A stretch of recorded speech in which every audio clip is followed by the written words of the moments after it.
كلنا بنحب الطيور وبنستمتع بشكلها وألوانها الخلابة الزاهية وكمان أصواتها الحنونة العذبة، وبتكون أغلب الطيور تنفع تتربى داخل القفص. الطائر اللي هنتكلم عنه النهاردة طائر بيحب الحرية وبيعشق الهجرة، رغم إنه حجمه كبير بس عنده القدرة على الطيران لمسافات بعيدة وارتفاعات عالية. يا ترى عرفتوا إيه هو؟ أهلا بيكم، إحنا قناة ميكس دوكيومنتري بالعربي، وتعالوا معانا في رحلة صغيرة عن طائر البجع.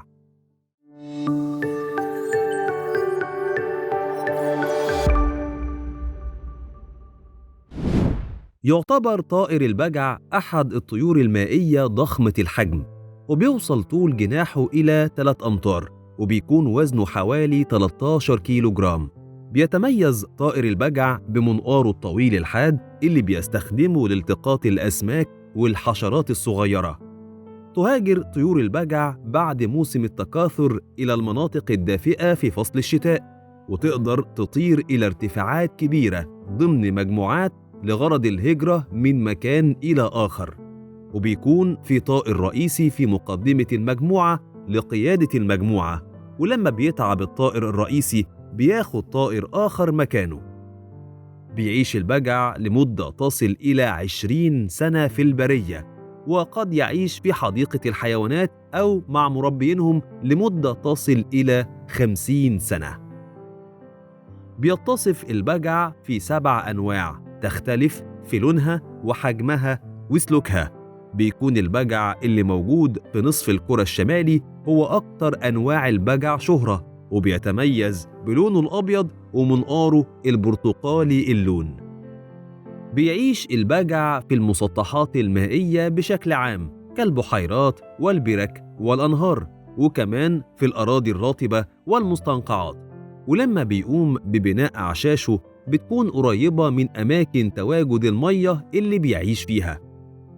تعتبر كل من أستراليا وأمريكا الجنوبية مواطن العيش الأصلي للبجع، وبيهاجر بعض أنواع البجع إلى روسيا والصين واليابان.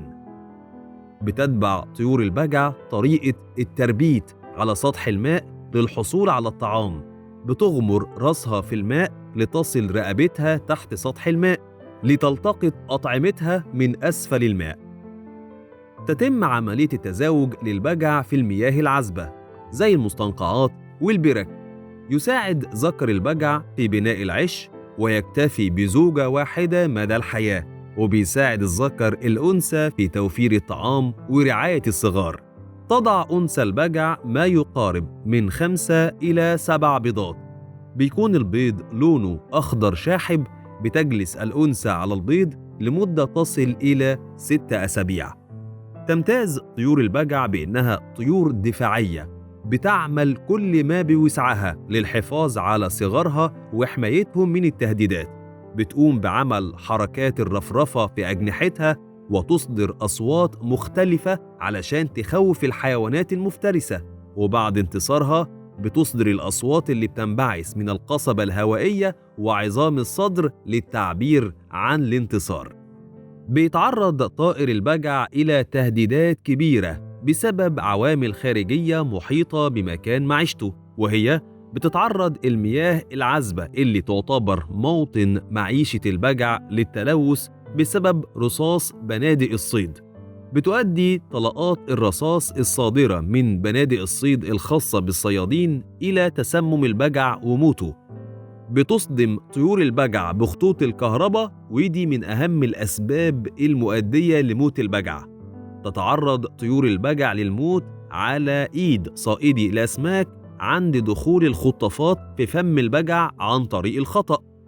يؤدي تغير مناخ المناطق اللي بيعيش فيها البجع إلى إحداث خلل في عادات التكاثر الخاصة بالبجع. بس كده، دي كانت رحلة صغيرة عن طائر البجع وأهم سلوكياته وصفاته. يا رب أكون قدرت أشرح بشكل بسيط. في نهاية الفيديو ما تنسوش تعملوا لايك واشتراك في القناة علشان يوصل لكم كل جديد، وأي حد عنده أفكار أو مقترحات يسيبها في التعليقات. دمتم بكل خير.